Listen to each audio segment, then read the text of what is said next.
잠재우신 주님의 은총과 평화가 오늘 이 주일에 하나님의 집에 함께 모여서 주를 예배하고 찬양하고 경배한 우리 모두에게 함께 하시기를 간절히 축원합니다. 오늘 찬양하면서 마음이 참 기쁘고 행복합니다. 그렇죠?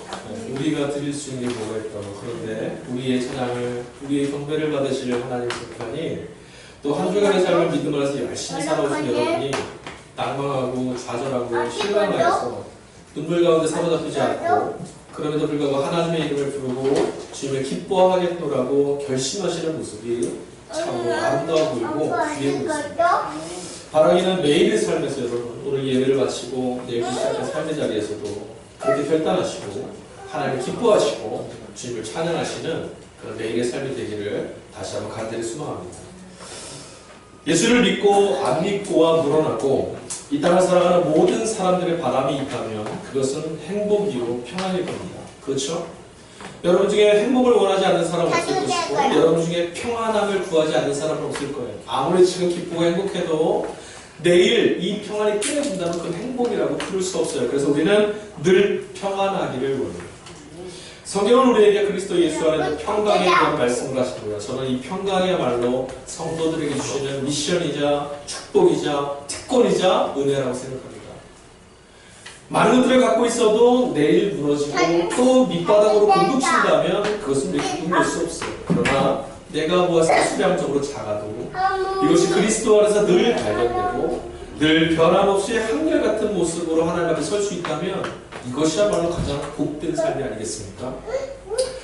세상 사람들도 마찬가지입니다. 세상 사람들도 행복한 삶 그리고 늘 평안한 삶을 소원합니다. 기도하다 마찬가지예요. 근데 여러분 특별히 우리는 예수를 믿는 사람들이에요. 만복의 근원 대신 아까 우리가 성경 찬양으로 하나님께 경배했잖아요. 만복의 근원이 되신 하나님을 믿고 따르며 그와 함께 살려도 우리의 행복이 여전하지 못할 때가 참 많아요. 우리가 하나님을 믿고 예수를 믿어 우리의 삶을 돌파하고 어제로부터 변화된 인생을 살기로 마음이 결단했지만 그리고 그런 삶이 늘 우리에게 행복이요 기쁨이요 평안이 될 거라고 우리는 기대하지만 또 그렇게 되기를 소망하면서 살아가고는 있지만 실제 우리가 만나는 삶이 이 평화와 이 행복이 늘 지속되지 않는 것 같다는 거예요.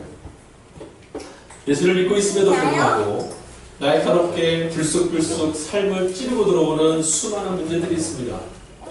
예상하지 않고 기대하지 않고 원하지도 않았던 그런 문제들이 어느 날 갑자기 내 바로 앞에 불쑥하고 고개를 디미는 순간 우리들 안에 있던 평화는 다 깨어져 버립니다.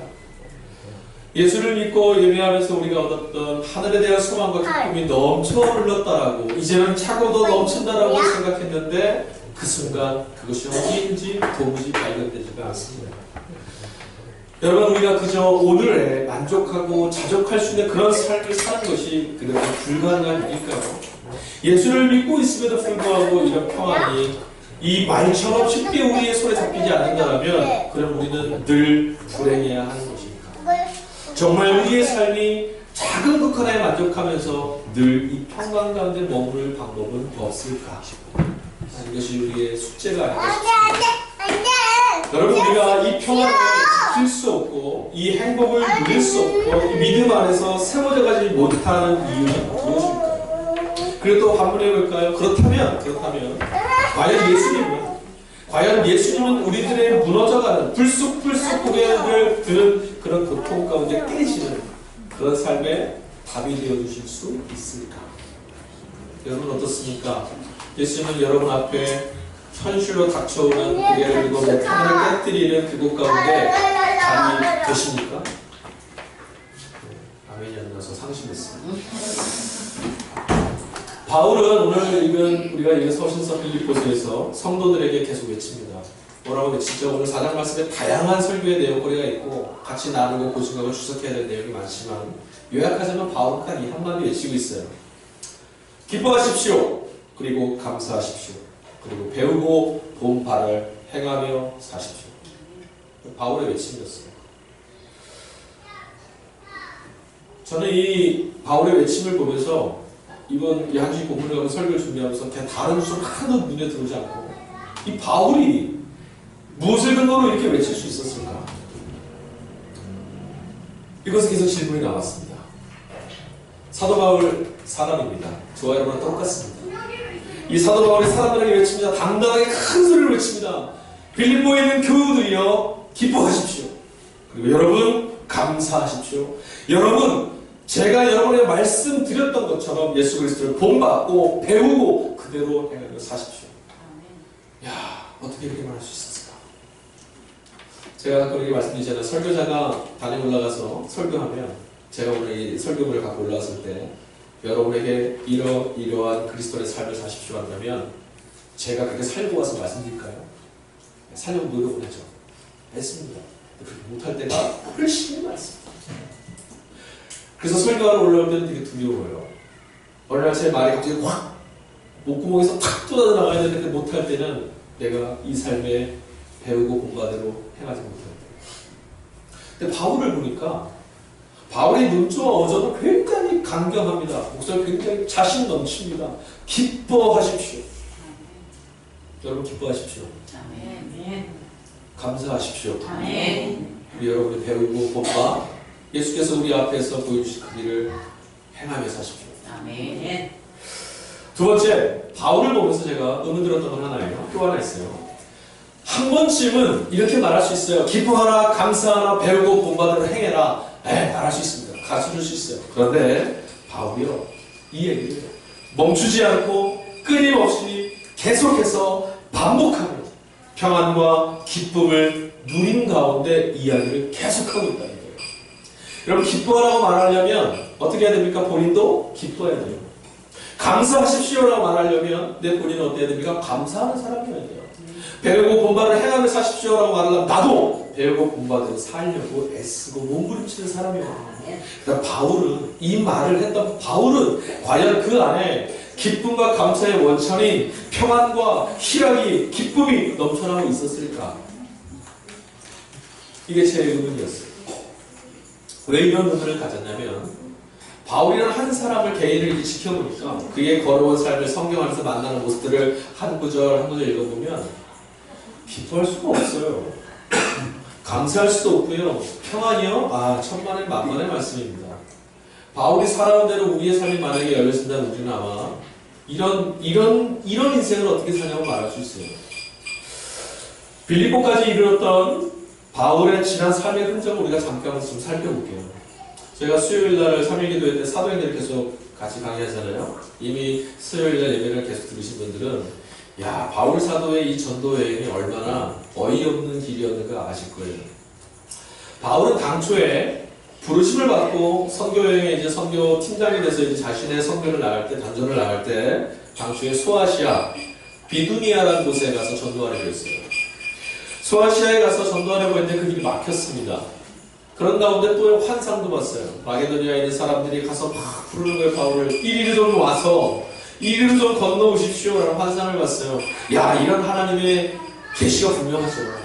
뭔가 잘못했는데 환상을 봤어요. 저쪽에서 오래요. 야, 이거 하나님 내게 가라 하시는 사인이 분명하겠다. 그쵸? 아니세요? 제가 개척 나오기 전에 하나님께 기도 많이 했어요. 왜? 불안하니까요. 이 길이 맞을까요? 이 길이 맞을까요? 이 길이 맞다면 이렇게 하는 게 맞을까요? 저렇게 하는 게 맞을까요? 그럼 그렇게 하면 교회는 어디다 세울까요? 여기가 좋습니까? 저기가 좋습니까? 모르겠어요. 그런데 그날 만약에 제가 꿈을 꿨다면 야, 고명 목사야, 목회 개척하는데 보노동에 보노중학교 4거리 거기 건물 하나 있다. 거기 가라. 그럼 제가 고민을 했을까요? 하죠. 두렵지 않습니다. 바울이 지금 그런 사인을 받은 것 같아요. 그래서 어디 갔어요? 빌립보로 갔어요. 이방인 땅에 갔습니다. 그런데 되게 재미나요. 마게도니아의 빌립보에 바울이 도착했을 때 그의 전도 사역의 결말이 뭐였는 줄 아세요? 감옥에 갇히는 거였어요. 감옥에 갇혔다고요. 이전까지 어떻게 했습니까? 우리 사도행전 보면서 계속 봤죠.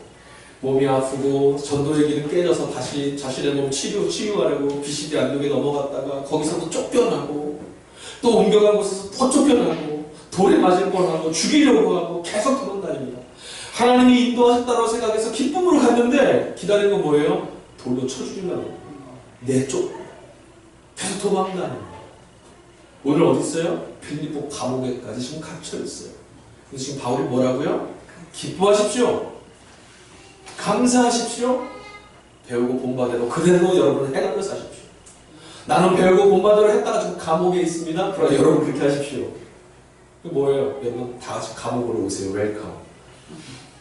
이상하잖아요. 그래서 제가 의미를 들었어요. 바울 선생님, 당신은 정말 그 자리에서 기뻤습니까? 당신의 매일은 늘 평안했습니까? 감옥에 갇혔어도 평안했어요? 정말이에요. 당신 안에 그런 기쁨이 넘쳐흘렀어요. 당신은 세상을 어떻게 보는 사람인데 그럴 수가 있어요? 우리는 우리의 삶에 문제가 닥쳐올 때마다 좌절하고 쓰러져 넘어지잖아요. 여러분의 연약함을 탓하는 게 아니에요. 그게 우리예요. 현실이니까. 근데 이 바울은 안 그랬다는 거예요. 빌립보 교회 교우들에게 기뻐하십시오, 감사합시오 말할 수 있었어요. 자신의 처지는 전혀 그런 상황이 아닌데 도대체 이 바울에게 무엇이 있었는가? 감옥에 갇혔지만 우리는 이 감옥에 갇힌 빌립보, 감옥에 갇힌 바울의 이 전도여행의 끝이 무엇을 위한 것인지는 성경을 통해 알고 있어요. 뭔지 아세요? 하나님이 왜 바울을 빌립보에 끌고 간 줄 아세요? 빌립보의 감옥에 갇혔을 때 그는 한 사람을 만납니다. 간수입니다. 감옥을 지키는 간수, 그리고 그의 가족들.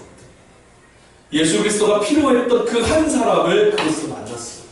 그리고 바울이 그 감옥에서 그 사람을 만나서 로마의 간수였던 감옥의 간수와 그의 가족이 구원받게 됐어요. 그래요. 바울을 이끄셨던 꺾이고 뒤엎이고 엉망이 되는 그의 사역의 길, 뭐 이런 길이 있나? 되는 거 하나도 없다라고 불만할 수 있는 그 삶의 길이 끝에 사람을 구원하시려고 도구 삼으시려 끌고 오셨다. 아, 할렐루야입니다. 그런데 문제가 뭐냐면 바울은 이 끝을 알지 못했다라는 거예요. 감옥에 있을 때 이제 여기서 저 사람을 하나님이 구원하시려고 할 뻔했어. 안 보였어요. 빌립보에 도착했을 때 이곳에 빌립보 교회가 세워질 거 안 보였습니다. 그럼에도 불구하고 바울은 얘기합니다. 기뻐하세요. 감사하세요. 그리고 평안하시고 예수님의 일을 행하며 사십시오. 도대체 이게 어디서 나온 것일까? 여러분 부럽지 않으세요? 야, 지금 내가 지금 이 설교를 준비하면서 이랬어요. 이 설교 성도 중에 많은 분들은 이걸 나도 저 비법을 좀 알면 내일부터 바뀔 텐데 비법을 천기를 누설하겠어. 일이 꼬여만 갑니다. 바울 보십시오. 일이 꼬여만 가요. 잘 나가다가 어느 날 갑자기 다메섹 도상에서 꼭 빠져서 주가 부르셨어요. 그래서 주님 따라갔습니다. 여태까지 준비 잘 됐던 바울이에요. 실력 좋죠. 가문 좋죠. 학벌 좋죠. 준비 잘 됐어요. 크게 쓰실만 합니다. 그가 부름받고 바로 목회 못했죠. 광야로 갔다가 안에서 부른 사람 없어 고향에 낙향했다가 10년 정도 지나서야 전도에 부름받아서 사역을 시작했어요. 야, 너무 힘었을 것 같아요. 그럼 이제 하나님이 그럴듯한 곳에 세워도 되는데 안 그랬잖아요. 일이 계속 꼬여져 왔습니다. 뭐 하나 계획하면 계획되는데 하나님 냅두질 않아요. 계획한 대로 가서 영광을 좀 얻을만 할 그런 법도 한데 하나님 절대로 그 영광을 안 주셨어요. 그리고 그는 핍박받고 쫓겨나가고 그 뒤에 남은 곳에서 신기하게 하나님이 그곳에 많은 사람들이 예수를 믿고 기쁨이 넘쳐 흐르게 하셨습니다. 근데 그게 다 바울이 떠나고 나서예요. 속상할 것 같아요. 자기가 담임자로 사역할 때는 막하더니 자기가 딱 떠나고 붕이 확 되면 얼마나 상심될까요? 그렇죠? 낭망할 충분한 이유가 바울에게 있었어요. 하나님을 원망할 만한 근거도 충분합니다. 이 정도 되면 하나님 당신 너무하신 분입니다. 할 수 있어요. 저 같으면 그럴 것 같아요.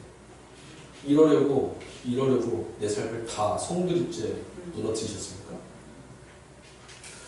부르심의 결국이 이런 겁니까? 원망할 수 있죠. 내 인생을 태어나게 하신 것도 이러려고 끌고 오신 거예요? 하실 수 있죠. 회의가 들어도 전혀 이상하지 않은 거예요. 주님은 살아계신 분이 맞습니까? 하나님 정말 실제하십니까? 회의 들고 의심할 충분한 이유 돼요. 이 정도는 의심해도 돼요. 아주 억울한 삶의 전개입니다. 그런데 정작 감옥에 갇혀있는 바울은 그 바울을 바라보는 우리와는 전혀 다른 마음을 갖고 있어요. 바울, 감옥에 갇혀있는 바울의 메시지는 늘 한결같습니다. 기뻐하고 감사하고 이대로 죽어도 싸움에 배운 대로 행하고 살아갈 충분한 이유가 내게는 있습니다. 바울은 계속 말해요. 언제까지? 죽을 때까지. 사도 바울의 이 전도 사역이 마쳐지는 때까지 늘 이랬어요. 우리는 사도 바울의 사역의 결말을 읽어내지만 그 결말 이전에 걸음을 걸었던 바울은 늘 성경에는 그걸 기록하지 않았지만 아마 밤새 울었을 것 같아요. 하나님 이러지 마세요 제발 좀. 그의 눈물이 읽혀져요. 치열하게 살면서 하나님의 평강과 구원의 기쁨을 누리고 살기를 소망하는 성도들은 아마도 이 바울의 글 속에서 바울 사도가 흘렸던 눈물이 아마 읽혀지실 것 같아요. 그럼에도 불구하고 외쳤던 바울, 그런데 이 바울의 이 말이 성경은 공허하고 거짓된 선동의 메시지가 아니라고 말합니다. 그냥 남들 앞에서 전도자니까 사도니까 이런 식으로 말하는 공연불처럼 하는 그런 말이 아니었다. 그가 말하는 기뻐하고 감사하고 이 배운 대로 예수를 따라 살며 행하며 사십시오. 이 말은 그의 전 삶을 통해서 삶의 채로 걸러지고 걸러져 남아있는 하나의 메시지였다는 거예요. 진실된 메시지. 우리는 바울의 이 요청대로 기뻐해보려고 감사해보려고 애를 씁니다. 질문해볼까요 여러분? 여러분 설교를 듣고 나서 나 한 주간 이렇게 살아봐야지 애쓰시고 돌아오셨을 거예요. 어떠셨습니까? 잘 드셨습니까? 네. 조용수님 답을 말씀해 주셔서 감사합니다. 안 되죠. 안 됩니다. 그게 우리 현실과 우리의 모습이에요. 그렇다면 이런 요청은 바울만의 특수한 상황이었을까? 아니면 바울이 우리에게 이 열등감을 일으키고 있는 이 바울의 제잘난 맛을 우리가 지금 보고 있는 걸까? 나는 이 정도 했는데 이거 안 되냐? 이 말을 하니까 제가 찔림이 있네요. 제가 저희 집에 딸내미 공부할 때마다 이렇게 찔림을 이렇게 주거든요. 공부 잘해. 그 정도 그냥 하는 거 아니야? 그러게 지금 이 반응이 나오죠? 바울이 우리에게 이런 걸까요? 이것도 못하냐? 그건 아니에요.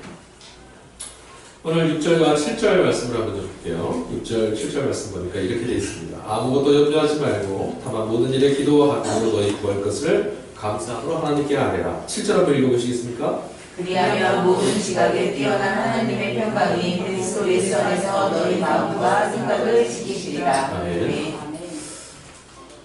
염려하지 않고 기도만 하면 하나님께서 지켜주신다는 말입니다. 여러분 믿으십니까? 아멘. 염려하지 않고 염려거리, 걱정거리를 다 하나님께 기도함으로 아뢰면 하나님이 너희를 지켜주신답니다. 근데 여러분 무엇을 지켜주신다고 써 있습니까? 뭘 지켜주시죠? 여기 써 있습니다. 7절에 마음의 생각. 네, 맞습니다. 감사합니다. 7절 후반절에 보니까 너희가 염려하지 않고 기도와 간구로 하나님께 아뢰면 하나님이 너희의 마음과 생각을 지켜주실 것이다. 아멘. 아멘. 분명합니다. 감옥에 갇혀있던 바울은 기뻐할 수 있었기에 빌립보 교인들에게 기뻐하라고 말했습니다. 감옥에 갇혀있던 바울은 지금 감사하고 있었기 때문에 빌립보 교인들에게 감사하십시오라고 요청할 수 있었습니다. 그는 자신의 상황을 하나님께 아뢰었습니다. 기도했습니다. 밤새도록 하나님 내가 부르심에 따라서 여기 왔습니다. 그런데 저는 지금 감옥에 갇혀 있습니다. 여기까지입니다. 여기까지. 하나님 저 지금 감옥에 와 있습니다. 주님 가라시도 왔고요. 와서 전했더니 감옥에 왔습니다. 네 지금 감옥입니다. 오버. 근데 하나님이 감옥에 처해져 있는 기뻐할 수 없는 그의 상황, 그의 생각, 그의 마음을 지켜주셨습니다. 기뻐할 수 없다라고 생각했던 그의 생각을 막으시고 기뻐할 수 있게 하셨다는 거고요. 감사할 수 없고 원망하고 불평하는 마음이 올라오는데 하나님이 그 마음을 감사함으로 덮으셨다는 거예요. 여기서 우리는 기쁨과 감사가 어디서 출발하는지를 알 수 있어요. 여러분 우리가 기뻐하고 감사하는 것들은 다 우리의 마음과 생각 안에 있습니다. 우리가 무엇인가를 좋다, 나쁘다, 행복하다, 기쁘다, 슬프다 뭐 이렇게 판단하는 것들, 이런 경험하잖아요. 이런 경험들이요, 실제로 다 어떤 건지 아세요? 그 일이나 사건들을 보면서, 사람이 되었던 무엇이 되었던 그것을 보면서 그것을 대하는 우리들의 마음과 생각이 그렇다라고 정의하는 거예요. 예를 들어 볼게요. 아이들이 막 구석에 놀다가 화분 하나를 깨쳐먹었습니다. 여러분 기분이 어떠실 것 같아요? 별로 나쁘지 않죠? 왜? 내 거 아니면 되니까. 이러지 마세요. 네. 아이들이 화분 하나를 막 깨먹었습니다. 기분이 울컥하는 분도 있을 거예요. 야, 저걸 신대로 몇 년을 키웠는데 좀 조심 좀 하지. 근데 이렇게 한번 생각을 바꿔볼까요? 저 화분 어차피 지금 필요 없어서 다른 것으로 바꾸려고 했어요. 그럼 기분이 조금 어떨까요? 그 분노가 조금 사그러들 거예요. 에이, 어차피 버릴 것이면 그다 깨냐? 야, 이렇게 한번 또 예를 들어볼까요? 어떤 분이 저에게 전화가 왔어요. 아주 희귀한 곳인데 선물로 주겠다. 내일이라고. 자, 그러면 깨진 화분을 보면서 우리 마음이 어떨까요? 조금씩 한번 바꿔가지 않습니까? 일어난 사건은 동일한데 그것을 대하는 우리의 마음과 생각 때문에 사건에 대한 해석이 다 바뀌어져요. 기쁘냐, 슬프냐, 분노가 일으냐, 감사한 일이냐는 그 일 자체가 아니에요. 그것을 대하는 의미예요. 거기 생각해보세요. 여러분이 마음에 오늘 기쁜 일이 여러분 죄송합니다. 제 수준에서 어젯밤에 토요일마다 전 국민들이 열광하는 토요일마다 일어나는 기쁨의 축제가 하나 있습니다. 한 사람만이 아니죠. 하여튼 어떤 사람들은 와 할 수 있는 어마어마한 사건이 일어나요. 로또 복권 당첨. 진심이십니까? 당첨될 거 양보하시겠습니까? 네, 죄송합니다. 시험하지 않겠습니다. 자, 여러분이 로또 복권에 당첨됐어요. 한 명 딱 되는데 됐어요. 금액이 엄청나겠죠? 제가 맨날 말씀드리잖아요. 근데 오늘 내 주머니에 돈이 없어요. 내일 가서 인출해야 됩니다. 근데 오늘 나 굶어야 돼요. 아무도 밥 살 사람이 없어요. 근데 여러분이 나는 한 끼도 먹을 수 없어 통보하시겠어요? 아니요. 아유, 까짓 거. 하루? 아유, 뭔 말이야. 근데 만약 여러분이 내일 한 끼를 먹어야 될까 걱정하며 사는 사람이야.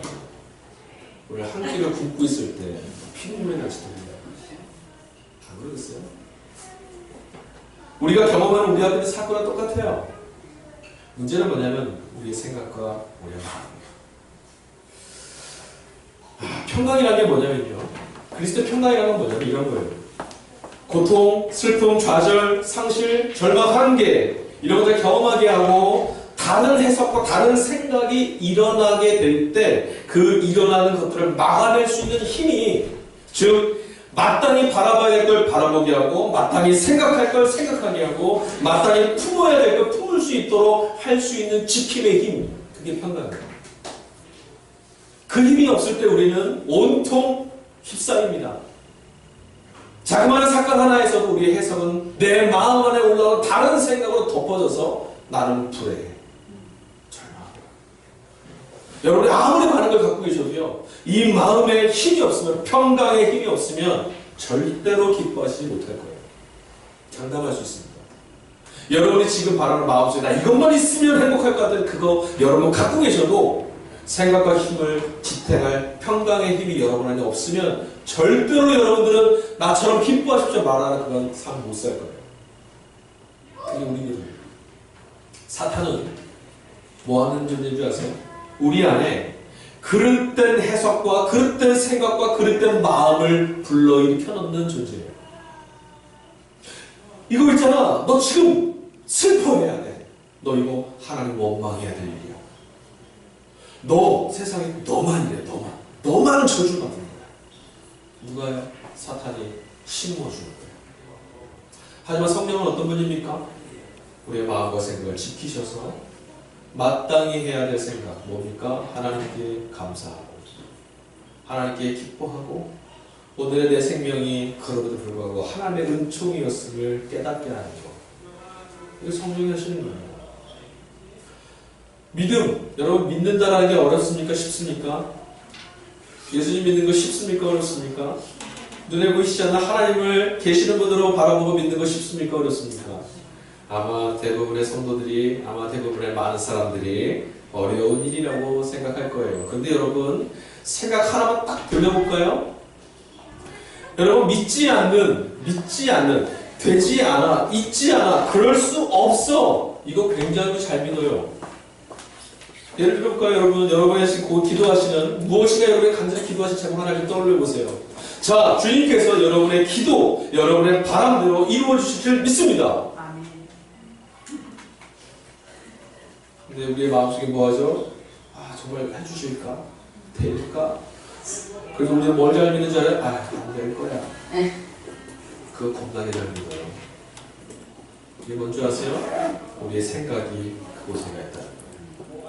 믿음도 마찬가지예요. 우리의 마음과 생각을 어디에다 두냐? 이게 믿음이에요. 내가 이렇게 되기를 하는 게 아니라 내 마음을, 생각을 어디다가 담아두느냐? 하나님의 능력에다 담아두느냐? 예수 그리스도의 은총에 담아두느냐? 이게 믿음이라고요. 여기서 우리는 이런 질문을 할 수 있어요. 만약에 우리의 마음과 생각으로부터 비롯되는 것이라면, 기쁨과 평안과 구원 이런 거라면 세상의 수많은 종교들과 다른 어떤 지식들, 긍정적인 사고와 이걸 마인드를 고쳐가는 이 수많은 것들과 기독교 신앙에 다를 바가 뭐가 있는가?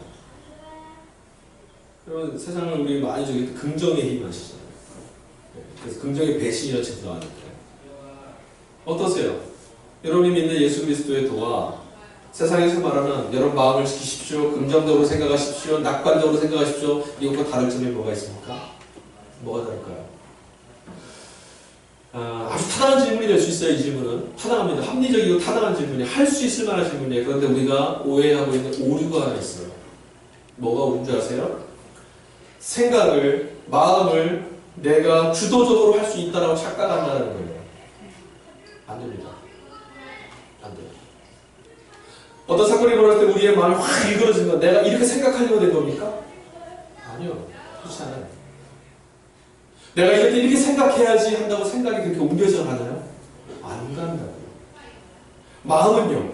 한번 절망과 미움과 이 증오의 마음이 막 들어왔는데 아니야. 요거를 이렇게 깨끗이 씻어서 옆으로 옮겨놓고 난 이런 마음을 탑재해야지. 되나요? 안 됩니다. 생각이나 마음이요. 내가 주인이 돼서 주도할 수 있는 것 같죠? 그렇지 않습니다. 생각이나 마음은 내 마음대로 되지 않아요. 그러니까 우리가 힘든 거예요. 아까 말씀드린 우리의 신앙의 삶이 왜 들은 대로 믿은 대로 안 되느냐? 이게 내 마음대로 안 되니까. 그래, 오늘부터 한번 바울처럼 한번 살아봐야지. 그렇게 마음도 먹고 생각도 했는데 내일 딱 나가서 내일이 오늘 예배 마치고 집에 딱 가서 마치면 현장에 내 안에 딱 갇혀오면 어디 갔는지 안 보여요. 그 마음이 안 보여요. 그래서 결국 뭡니까? 생각도 마음도 내가 하는 게 아니다.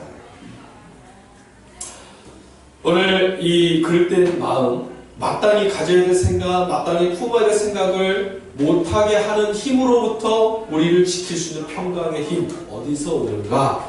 바울이 오늘 본문에 끊임없이 힌트처럼 주어로 아주 중요한 문장으로 계속 전해주는 말이 하나 있어요. 한번 보겠습니다. 우리 1절 한번 읽어보겠습니다.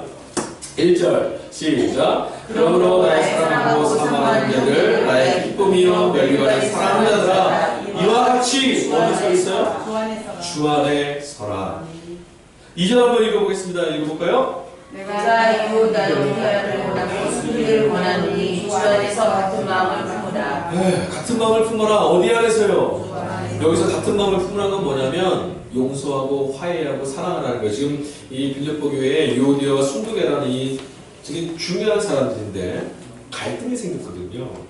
서로 응답하라는 건데 여러분 용서가 내 마음대로 돼요?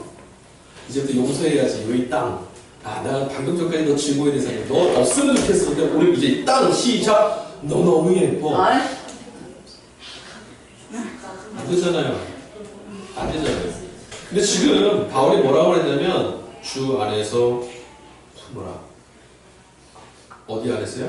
주 안에서. 또 찾아볼게요. 4절 보겠습니다. 4절 읽어볼까요? 시작. 주 안에서 항상 기뻐하라. 내가 하나님이 기뻐하라. 어디서 기뻐하래요? 주 안에서. 주 안에서. 마지막 7절 한 번 더 읽어보겠습니다. 7절 시작. 그리하면 모든 지각에 뛰어난 하나님의 평강이 그리스도 예수 안에서 너희 마음과 생각을 지키시리라.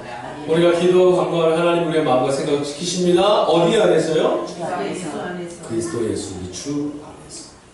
자, 그럼 이제 답은 나왔어요. 마음과 생각을 지킴도 우리의 평강의 힘을 갖는 것도 모두 다 어디에 있냐면 주 안에서 이게 전제가 될 때 가능하다는 말이에요. 주 안에서. 우리 힘으로 생각하고 우리 힘으로 마음을 품고 안 됩니다. 주 안에서 가능합니다. 그렇다면 우리 이렇게까지 한 번 더 질문해 봅시다. 그럼 도대체 주 안에서 하라는 건 무슨 말인 겁니까? 여러분 주 안에서 이 사람 용서하십시오. 어떻게 하라는 거예요? 어떻게 해요? 나는 지금 원수 덩어리인데 주 안에서 용서하래요. 어떻게 주님 안으로 찾아가요? 어디 계세요?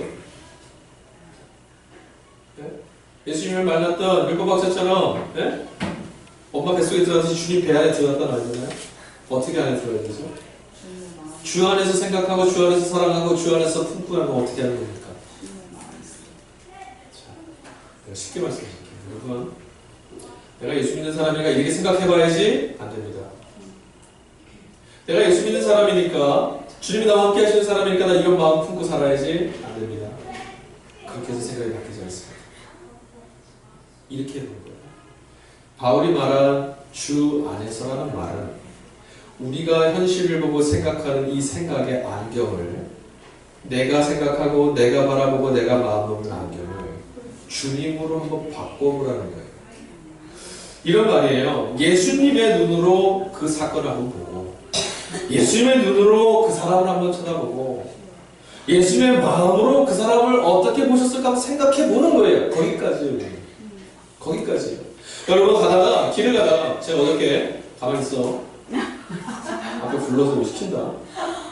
제가 어저께 점심을 먹으러 나왔습니다. 설교 준비하다가 점심을 이제 같이 먹으러 나왔어요. 딸내미랑 나왔다가 주차를 이렇게 쫙 했습니다. 밥을 먹고 있는데 1층이었어요. 근데 저 뒤에서 막 풍수가 살짝 난 것 같아요. 딱 봤더니 아무것도 없어요. 그래서 또 맛있게 밥을 먹고 있었어요. 먹으면 이제 다시 봤어요. 봤더니 제 차를 일자로 주차가 있는데 왼차가 이렇게 가로질러 서 있어요. 그래서 유턴에 돌아가려나 보다. 또 밥 먹다가 한 20초, 30초 지나고 다시 봤는데 그대로 있네요. 그 차가. 좀 이상하다. 나왔어요. 그때 왜 여자분이 젊은 애기 엄마인데 제 차 앞에서 전화를 주고 차를 막 들고 저한테 전화하는 것 같아요. 맞았어요. 돌아보니 제 차 옆이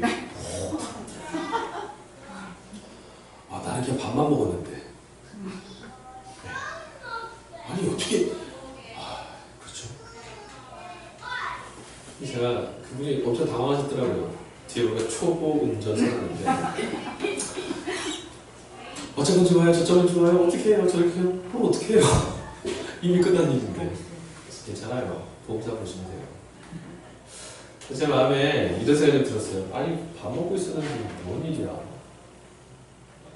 이게 또 수리비가 잘못하면 어쩌면 본인 그 면책금리가 나올 수도 있잖아요. 아니 잘못하면 내 돈 나는 밥만 먹었는데 왜 와서 난 이렇게 만들지? 짜증날 수도 있어요. 근데 갑자기 이런 생각이 들었어요. 사람이 안 타고 있었어. 딸하고 저는 맛있게 밥을 먹고 있었거든요. 근데 거기도 사람이 멀쩡해요. 사람 안 다쳤으니까 그것도 괜찮아요. 그런 마음이 생겼어요. 그래서 계속 웃어줬고요.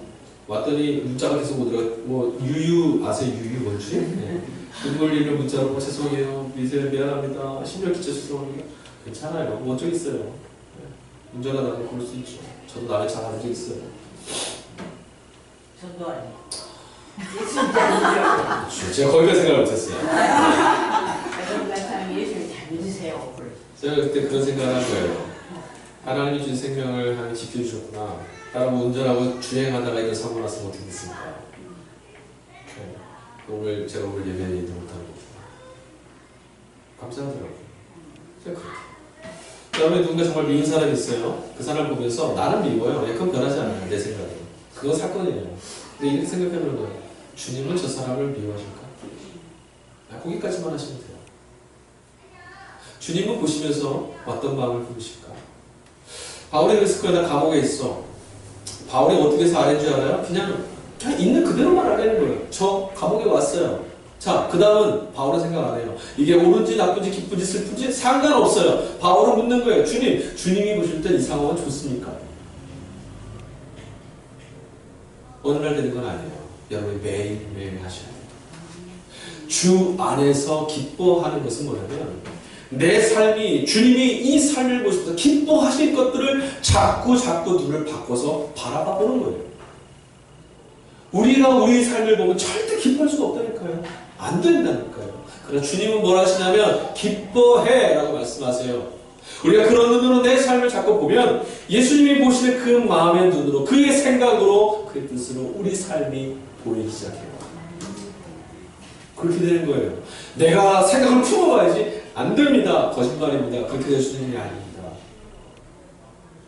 주님이 어떻게 보시는지 그의 눈으로, 그의 마음의 틀로, 그의 생각의 틀로, 예수님의 틀로 내 삶을 관찰해 가보는 거예요. 그러다가 어느 날 내 삶을 돌아봤을 때 이거 그닥 저주받은 사람 아니야. 생각해보니 기쁠 것도 참 많았어.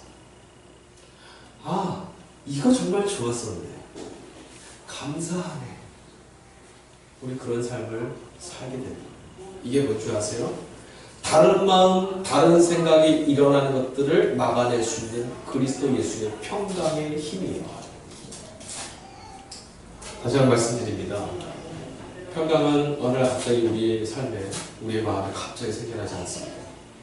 여러분 오늘 예배 시간에 저를 보시면서 제가 말하는 말이 아닌 하나님이 주시는 말씀을 듣겠다라고 오신 거잖아요. 주님의 눈으로 여러분의 주어진 삶을 자꾸 보십시오.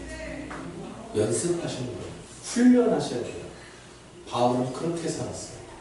왜 그렇게 산 줄 아세요? 매일매일 순간순간 깨지고 무너진 전도의 환경 속에서 지나고 났더니 하나님이 이 결국을 선으로 이끄시려고 이렇게 하셨던 거구나. 주님은 그때 그 자리에서 저 사람을 보고 계셨구나. 그걸 알았거든요.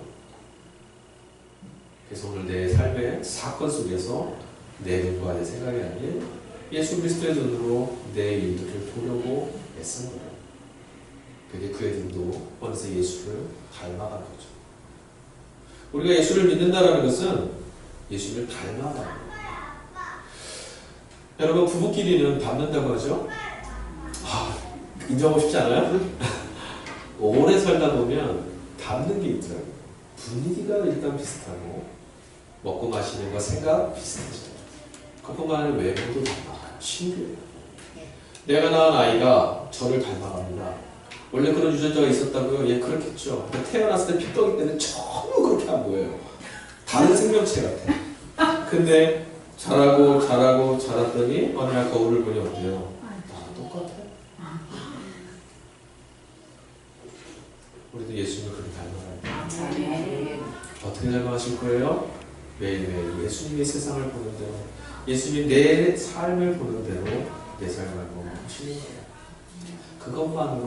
그것만으로도 성령은 우리 안에서 다른 생각과 다른 마음이 일어나는 것을 막아주시고 그리스도의 평강으로 우리를 붙들어 주실 거예요. 그걸 믿으시고 예수 그리스도의 주어진 삶을 살아가시는 사랑하는 교우들 되시기를 주의 이름으로 간절히 축원드립니다. 기도하겠습니다. 하나님 감사합니다. 우리의 삶, 주의 은혜와 주의 은총과 주님의 뜻과 계획이 머물고 있는 귀한 사역의 자리임을 믿습니다. 하나님, 우리 성도들 한 사람 한 사람 내일부터 시작하는 삶 가운데 주님과 동행하게 하시고 예수 그리스도와 대화하게 하시고 예수 그리스도와 사랑하게 하시고 예수 그리스도께서 살아가신 삶을 따라가면서 예수님 닮아갈 수 있도록 그들의 생각과 마음을 지켜주시고 그리스도의 평강으로 함께하여 주시옵소서. 감사합니다. 거룩하신 우리의 주 예수 그리스도의 이름으로 기도했습니다.